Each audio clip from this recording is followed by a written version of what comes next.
going from a guy who went undrafted to a guy who's now kind of a starting time guy? Camp is going well. Just adjusting to all the new things that we're learning. Whatever role we put in, just trying to keep learning and keep growing. Henry, how much of a difference was it though, just having the off-season program, having a full training camp, and now obviously getting a chance to play in some preseason games this year as opposed to last year? I like it. With the COVID thing that happened last year, it kind of set everything back. So just coming into this year, excited to like come in and get to have more time with the coaches and stuff like that. So it's pretty fun. Hey, Henry, be honest with me for a second. How many times have you rewatched that fumble against the Texans? So the clip Giannis had, so I seen that clip, and so that's pretty much my mindset of it. So all that's old, it's a new year, so got to get moving forward, but yeah. What was your biggest focus this offseason in terms of what you wanted to work on heading into this season? I had a couple of things, Coach Gray talked about that I can improve on, so some of those things I just tried to help improve so I can make myself better for the team. How different, anything kind of different that you're being asked to do in Joe's scheme versus, the scheme from last season? Yeah, so football, I look at it as football is football across the league. Guys run some of the same different type things and stuff like that. Maybe a few tweaks here and there, but whatever role we're asked, just try to do it at a high standard. How are you handling the competition? I mean, there's a lot of really good safeties, corners in that room. How is that making you better? We pushing each other. We learn from each guy. I was talking to Ja the other day. Like some things he does, certain things we can learn from and also improve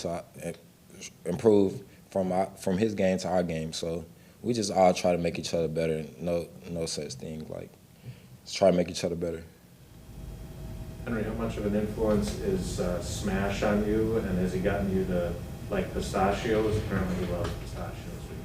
Yeah, so with Smash, I'm always trying to pick Smash brain. I always mess with him as the old guy because he's married and stuff like that. So I always try to ask him a lot of questions as much as I can to learn. So apparently we all aren't listening to Giannis because we keep asking about old stuff. Mm-hmm. And it sounds like a lot of guys heard that quote. We've heard other guys come to the podium and say that. But how much does what your experience was last year help you in the present? If you're not reliving the fumble and stuff like that, how much better off are you because of that experience now going forward? The growth, the amount of information that you learn from the past, it just carry over into this year. You keep learning, so that helps a lot.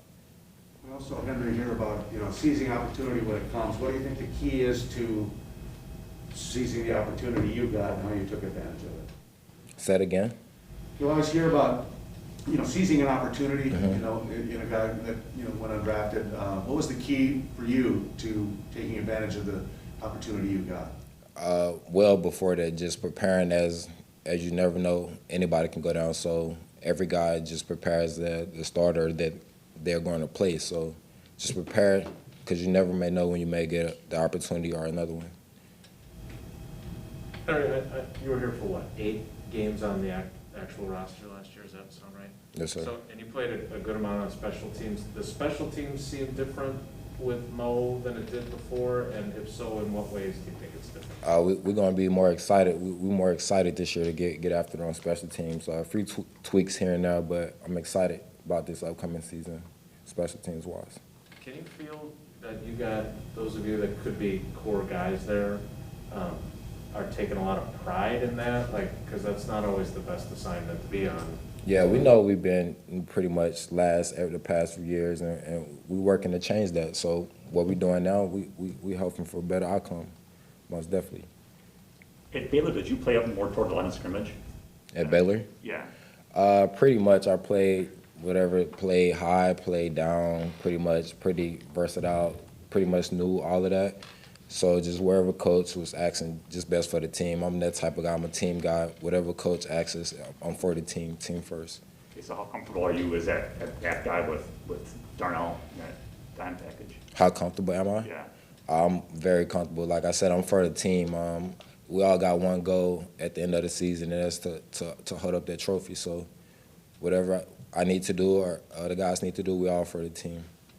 Is there anything you can do to train for special teams during the off season? A couple different drills and stuff like that you know, situations that you're going to be in, just, you know what I'm saying? So different type situations, end of the game situations, being alert on stuff like that, but just being in shape and having different drills, of course. What kind of drills? Are those individual drills or? Yeah, it's certain drills like technique-wise, hand placements and stuff like that, eyes, having discipline and stuff like that. Henry, we were teasing Josh Myers about being an Ohio State guy surrounded by Michigan guys. Did TCU guys and Baylor guys get along okay? Yeah, we're pretty cool. I'm pretty cool with those guys, but they always mess with me. TCU. I always got to hit them with that sick embarrassment time, for sure.